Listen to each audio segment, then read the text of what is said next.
ओम शांति। आज 31 अक्टूबर 2025। आज के ईश्वरीय महावाक्यों में हमारे परमपिता परमात्मा शिव कहते हैं, मीठे बच्चे, तुम हो स्पिरिचुअल रूहानी इनकॉग्निटो सेल्वेशन आर्मी। तुम हो स्पिरिचुअल रूहानी इनकॉग्निटो सेल्वेशन आर्मी। तुम्हें सारी दुनिया को सेल्वेज करना है, डूबे हुए बेड़े को पार लगाना है। प्रश्न, संगम पर बाप कौन सी यूनिवर्सिटी खोलते हैं जो सारे कल्प में नहीं होती? उत्तर, राजाई प्राप्त करने के लिए पढ़ने की गॉडफादरली यूनिवर्सिटी व कॉलेज संगम पर बाप ही खोलते हैं। ऐसी यूनिवर्सिटी सारे कल्प में नहीं होती। इस यूनिवर्सिटी में पढ़कर तुम डबल सिर ताज राजाओं का राजा बनते हो। ओम शांति। मीठे मीठे रूहानी बच्चों से पहले पापा पूछते हैं, यहाँ आकर जब बैठते हो तो अपने को आत्मा समझ बाप को याद करते हो, क्योंकि यहाँ तुमको कोई धंधा धूरी मित्र संबंधी आदि भी नहीं है। तुम ये विचार करके आते हो कि हम बेहद के बाप से मिलने जाते हैं। कौन कहते हैं आत्मा शरीर द्वारा बोलती है? पारलौकिक बाप ने ये शरीर उधार पर लिया है। इनसे समझाते हैं, ये एक ही बार होता है जो बेहद का बाप आकर सिखलाते हैं। अपने को आत्मा समझ बाप को याद करने से तुम्हारा बेड़ा पार होगा। हर एक का बेड़ा डूबा हुआ है। जो जितना पुरुषार्थ करेंगे उतना बेड़ा पार होगा। गाते हैं ना, हे माझी बेड़ा नैया मेरी पार लगाओ। वास्तव में हर एक को अपने पुरुषार्थ से पार जाना है। जैसे तैरना सिखलाते हैं, फिर सीख जाते हैं तो आप ही तैरते हैं। वह सब है जिस्मानी बातें, ये है रूहानी बातें। तुम जानते हो आत्मा अभी कीचड़ से दलदल में फंस गई है। इस पर हिरण का भी मिसाल देते हैं। बाबा कहते हैं, पानी समझ जाते हैं परंतु वह होती है कीचड़, तो उसमें फंस पड़ते हैं। कभी कभी स्टीमर्स, मोटरें आदि भी कीचड़ में फंस पड़ती है, फिर उनको सेल्वेज करते हैं। वह सब है सेल्वेशन आर्मी। तुम हो रूहानी। तुम जानते हो सब माया के दुबन में बहुत फंसे हुए हैं। इनको माया का दुबन कहा जाता है। बाप आकर समझाते हैं, इनसे तुम कैसे निकल सकते हो। वह सेल्वेज करते हैं। उसमें मदद चाहिए आदमी को आदमी की, या तो फिर आत्मा जाकर दुबन में फंसी है। बाप रास्ता बताते हैं, इनसे तुम कैसे निकल सकते हो, फिर दूसरों को भी रास्ता बता सकते हो। अपने को और दूसरों को रास्ता बताना है कि तुम्हारी नैया इस विषय सागर से क्षीर सागर में कैसे जाए। सतयुग को कहते हैं क्षीर सागर, अर्थात सुख का सागर। ये है दुख का सागर। रावण दुख के सागर में डुबोते हैं, बाप आकर सुख के सागर में ले जाते हैं। तुमको रूहानी सेल्वेशन आर्मी कहा जाता है। तुम श्रीमत पर सबको रास्ता बताते हो, हर एक को समझाते हो। दो बाप हैं, एक हद का दूसरा बेहद का। लौकिक बाप होते हुए भी सब पारलौकिक बाप को याद करते हैं, परंतु उनको जानते बिल्कुल नहीं हैं। बाबा कोई ग्लानि नहीं करते हैं, परंतु ड्रामा का राज समझाते हैं। ये भी समझाने के लिए ही कहते हैं कि इस समय सभी मनुष्य मात्र 5 विकारों रूपी दलदल में फंसे हुए आसुरी संप्रदाय हैं। देवी संप्रदाय को आसुरी संप्रदाय जाकर नमन करते हैं, क्योंकि वह संपूर्ण निर्विकारी है। सन्यासियों को नमन करते हैं, वह भी घर बार छोड़कर जाते हैं, पवित्र रहते हैं। इन सन्यासियों और देवताओं में रात दिन का फर्क है। देवताओं का तो जन्म भी योग बल से होता है। इन बातों को कोई जानते नहीं। सब कहते हैं ईश्वर की गतमत न्यारी है, ईश्वर का अंत नहीं पा सकते। सिर्फ ईश्वर व भगवान कहने से इतना लव नहीं आता है। सबसे अच्छा अक्षर है बाप। मनुष्य बेहद के बाप को नहीं जानते, तो जैसे ऑर्फन है। मैगजीन में भी निकाला है, मनुष्य क्या कहते और भगवान क्या कहते हैं। बाप कोई गाली नहीं देते हैं, बच्चों को समझाते हैं, क्योंकि बाप तो सबको जानते हैं ना। समझाने लिए कहते हैं, इनमें आसुरी गुण है, आपस में लड़ते रहते हैं। यहाँ तो लड़ने की दरकार नहीं है। वह है कौरव, अर्थात आसुरी संप्रदाय। ये है देवी संप्रदाय। बाप समझाते हैं, मनुष्य मनुष्य को मुक्ति व जीवन मुक्ति के लिए राजयोग सिखलाए, ये हो नहीं सकता। इस समय बाप ही तुम आत्माओं को सिखला रहे हैं। देह अभिमान देही अभिमानी में फ़र्क देखो कितना है। देह अभिमान से तुम गिरते आए हो। बाप एक ही बार आकर तुमको देही अभिमानी बनाते हैं। ऐसे नहीं कि तुम सतयुग में देह से संबंध नहीं रखोगे। वहाँ ये ज्ञान नहीं रहता कि मैं आत्मा परमपिता परमात्मा की संतान हूँ। ये ज्ञान अभी ही तुमको मिलता है, जो प्रायलूप हो जाता है। तुम ही श्रीमत पर चल प्रारब्ध पाते हो। बाप आते ही हैं राजयोग सिखलाने। ऐसी पढ़ाई और कोई होती नहीं। डबल सिर ताज राजाई सतयुग में होती हैं, फिर सिंगल ताज वालों की राजाई भी है। अभी वह राजाई नहीं रही है। प्रजा पे राज्य है। तुम बच्चे अभी राजाई के लिए पढ़ते हो। इनको गॉडफादरली यूनिवर्सिटी कहा जाता है। तुम्हारा नाम भी लिखा हुआ है। वो लोग भल नाम रखते हैं गीता पाठशाला। पढ़ाते कौन है? श्री कृष्ण भगवान वाच कह देंगे। अब श्री कृष्ण तो पढ़ा न सके। श्री कृष्ण तो खुद पाठशाला में पढ़ने जाते हैं। प्रिंस प्रिंसेस कैसे स्कूल में जाते हैं। वहाँ की भाषा ही दूसरी है। ऐसे भी नहीं कि संस्कृत में गीता गाई है। यहाँ तो अनेक भाषाएं हैं। जो जैसा राजा होता है वह अपनी भाषा चलाते हैं। संस्कृत भाषा कोई राजाओं की नहीं है। बाबा कोई संस्कृत नहीं सिखलाते हैं। बाप तो राजयोग सिखलाते हैं सतयुग के लिए। बाप कहते हैं काम महाशत्रु है, इस पर जीत पहनो। प्रतिज्ञा कराते हैं। यहाँ जो भी आते हैं उनसे प्रतिज्ञा कराई जाती है। काम पर जीत पाने से तुम जगत जीत बनेंगे। ये है मुख्य विकार। ये हिंसा द्वापर से चली आती है, जिससे वाम मार्ग शुरू हुआ। देवताएं कैसे वाम मार्ग में जाते हैं, उसका भी मंदिर है, उनका भी मंदिर है। वहाँ बहुत अच्छे चित्र बनाए हैं। श्रीनाथ वहाँ जो है पुरी में जो है जगन्नाथपुरी के मंदिर जो है, वहाँ सारे जो है देवी देवताओं के वाम मार्ग के चित्र हैं। बहुत अश्लील चित्र दिखाए गए हैं। बाकी वाम मार्ग में कब गए उसकी तिथि तारीख तो है नहीं। सिद्ध होता है काम चिता पर बैठने से काले बनते हैं, परंतु नाम रूप तो बदल जाता है। काम चिता पर पड़ने से आयरन एसिड बन पड़ते हैं। अभी तो 5 तत्व भी तमो प्रधान है ना, इसलिए शरीर भी ऐसे तमो प्रधान बनते हैं। जन्म से ही कोई कैसे हो पड़ते हैं। वहाँ तो एकदम सुंदर शरीर होता है। अभी तमो प्रधान होने के कारण शरीर भी ऐसे हैं। मनुष्य ईश्वर प्रभु आदि भिन्न भिन्न नामों से याद करते हैं, परंतु उन विचारों को पता ही नहीं है। आत्मा अपने बाप को याद करती है। हे बाबा आकर शांति दो। यहाँ तो कर्मेंद्रियों से पाठ बजा रहे हैं, तो शांति कैसे मिलेगी। विश्व में शांति थी जबकि इन लक्ष्मी नारायण का राज्य था, परंतु लाखों वर्ष कल्प की आयु कह दी है। तो मनुष्य बेचारे कैसे समझेंगे। जब इनका देवताओं का राज्य था तो एक राज्य एक धर्म था, और कोई खंड में ऐसे नहीं कहते कि एक धर्म एक राज्य हो। यहाँ आत्मा मांगती है एक राज्य हो। तुम्हारी आत्मा जानती है अब हम एक राज्य स्थापन कर रहे हैं। वहाँ सारे विश्व के मालिक हम रहेंगे। बाप हमको सब कुछ दे देते हैं। कोई भी हमसे राजाई छीन नहीं सकते। हम सारे विश्व के मालिक बन जाते हैं। विश्व में कोई सूक्ष्म वतन मूल वतन नहीं आता है। ये सृष्टि का चक्र यहाँ ही फिरता रहता है। इसको बाप जो रचयिता है वही जानते हैं। ऐसे नहीं कि रचना रचते हैं।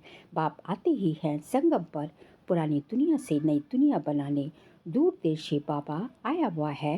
तुम जानते हो नई दुनिया हमारे लिए बन रही है। बाबा हम आत्माओं का श्रृंगार कर रहे हैं। उनके साथ फिर शरीरों का भी श्रृंगार हो जाएगा। आत्मा पवित्र होने से फिर शरीर भी सतोप्रधान मिलेंगे।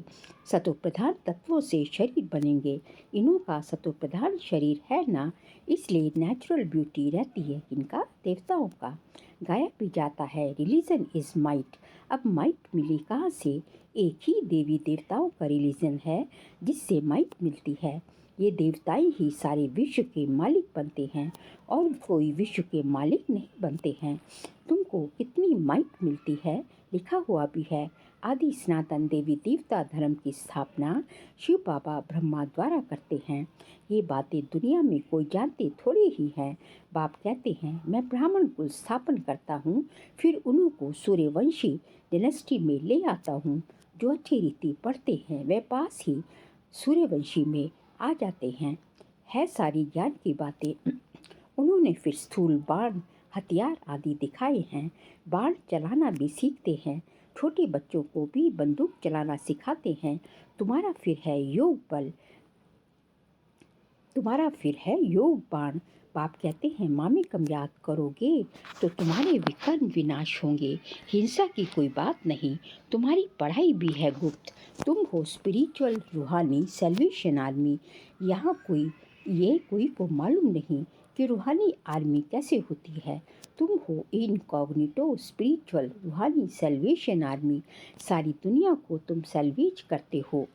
सारी दुनिया को तुम सैल्वेज करते हो। सबका बेड़ा डूबा हुआ है। बाकी सोने की लंका कोई है नहीं।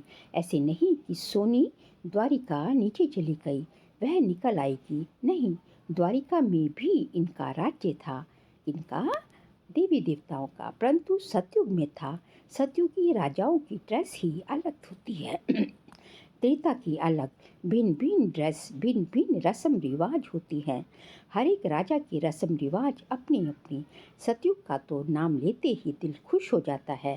कहते ही है स्वर्ग पैराडाइज, परंतु मनुष्य कुछ भी जानते नहीं। मुख्य तो है ये दिलवाड़ा मंदिर। हूबहू तुम्हारा यादगार है। मॉडल्स तो हमेशा छोटा बनाते हैं ना।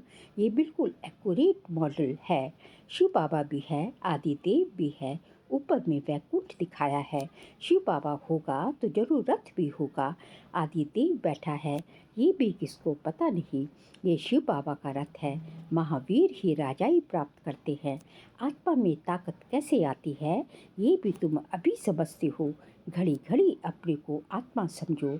हम आत्मा सतो प्रधान थी तो पवित्र थे। शांति धाम सुख धाम में जरूर पवित्र ही रहेंगे। अब बुद्धि में आता है कितनी सहज बात है। भारत सतयुग में पवित्र था, या वहाँ अपवित्र आत्मा रह न सके। इतनी सब पतित आत्माएं ऊपर कैसे जाएंगी? जरूर पवित्र बनकर ही जाएंगी। आग लगती है फिर सभी आत्माएं चली जाएंगी, बाकी शरीर रह जाते हैं। ये सब निशानियाँ भी हैं। होलिका का अर्थ कोई समझते थोड़ी ही है। सारी दुनिया इसमें स्वाहा होनी है। ये ज्ञान यज्ञ है। ज्ञान अक्षय निकाल, बाकी रुद्र यज्ञ कह देते हैं। वास्तव में ये है रुद्र ज्ञान यज्ञ। ये ब्राह्मणों द्वारा ही रचा जाता है। सच्चे सच्चे ब्राह्मण तुम हो। प्रजापिता ब्रह्मा की तो सब औलाद है ना। ब्रह्मा द्वारा ही मनुष्य सृष्टि रची जाती है। ब्रह्मा को ही ग्रेट ग्रेट ग्रैंडफादर कहा जाता है। इनका सिजरा होता है ना, जैसे अलग अलग बिरादरी का सिजरा रखते हैं।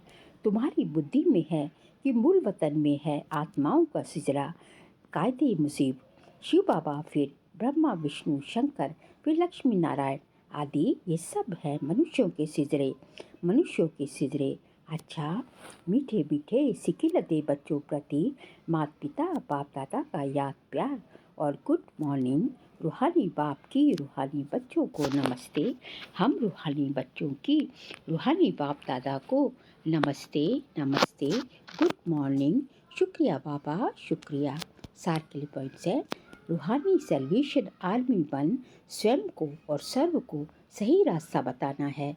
सारी दुनिया को विशेष सागर से सैल्वेज कराने के लिए बाप का पूरा पूरा मददगार बनना है। सेकंड पॉइंट, ज्ञान योग से पवित्र बन आत्मा का श्रृंगार करना है, शरीरों का नहीं। आत्मा के पवित्र बनने से शरीर का श्रृंगार स्वतः ही हो जाएगा। आज का बाबा का वरदान है, किनारा करने के बजाय हर पल बाप का सहारा अनुभव करने वाले निश्चय बुद्धि विजयी भव। किनारा करने के बजाय हर पल बाप का सहारा अनुभव करने वाले निश्चय बुद्धि विजयी भव।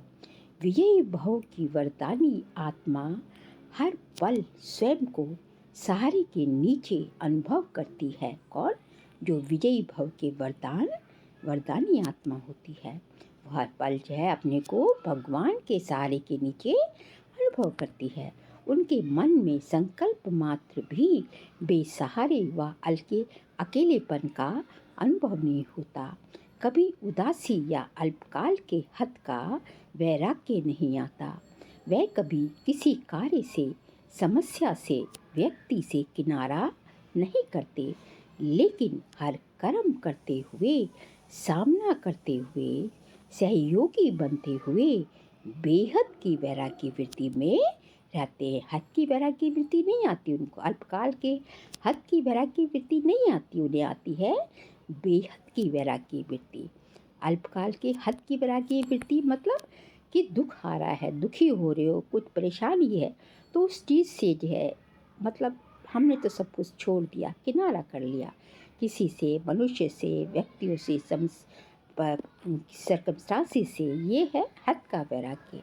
लेकिन सब कुछ देखते हुए, समझते हुए, जानते हुए, भोगते हुए, तब इन सब चीज़ों से वैराग्य आना, उसको कहा जाता है बेहद की वैराग्य वृत्ति। फिर यह है स्लोगन है, एक बाप की कंपनी में रहो और बाप को ही अपना कंपेनियन बनाओ। एक बाप की कंपनी में रहो और बाप को ही अपना कंपेनियन बनाओ। दो बातें हैं, एक तो बाप का साथ चाहिए और दूसरा बाप को साथी बना के भी रखना है। बाप का साथ भी चाहिए, बाप की कंपनी में भी रहना है और बाप को अपना कंपेनियन अर्थात साथी भी बनाना है। जब ये दोनों बातें होंगी तभी जो है आप बाप के साथ जो है कंबाइंड हो पाएंगे और जो है फिर और क्या चाहिए। फिर तो बाप के साथ कंबाइन हो गए तो हर पल हर क्षण जो है अब बाप की याद में ही हो। फिर जो है अक्टूबर मास का व्यक्तिशाली का सब्जेक्ट है, स्वयं और सर्व के प्रति मनसा द्वारा योग की शक्तियों का प्रयोग करो। आज का पॉइंट है, दिव्य बुद्धि रूपी विमान द्वारा, कौन सा विमान मिला? दिव्य बुद्धि रूपी विमान द्वारा सबसे ऊंची चोटी की स्थिति में स्थित हो अव्यक्त वतनवासी वन विश्व की सर आत्माओं के प्रति शुभ भावना और श्रेष्ठ कामना के सहयोग की लहर फैलाओ। योग के प्रयोग द्वारा दुखी अशांत आत्माओं को शांति और शक्ति की सकाश दो। हम कब जो है शांति और शक्ति की सकाश दे पाएंगे? जब जो है दिव्य बुद्धि द्वारा सबसे ऊंची चोटी में स्थित हो जाएंगे। सबसे ऊंची चोटी में स्थित होंगे तभी तो हम सब नीचे वालों को जो है अपने जो हमसे सब नीचे हैं उन दुखी या परेशान अशांत आत्माओं को शक्ति और शांति के वाइब्रेशन दे पाएंगे ना। उसके लिए तो सबसे ऊंची चोटी मतलब अपने ऊंची स्थिति आपकी स्थिति जो है बहुत ऊंची होनी चाहिए। और उसके लिए क्या करना पड़ेगा? उसके लिए दिव्य बुद्धि जो बाबा ने दे रखी है, जो विमान दिव्य बुद्धि रूपी, दो विमान मिले, दिव्य बुद्धि और दिव्य नेत्र। तो दिव्य बुद्धि के विमान द्वारा क्या बनना? अव्यक्त वतनवासी। बस हम तो वतन में रहते हुए बाप से शक्तियाँ लो और पूरे संसार को सकाश देते जाओ। यही है योग की शक्तियों का प्रयोग। अच्छा, ओम शांति।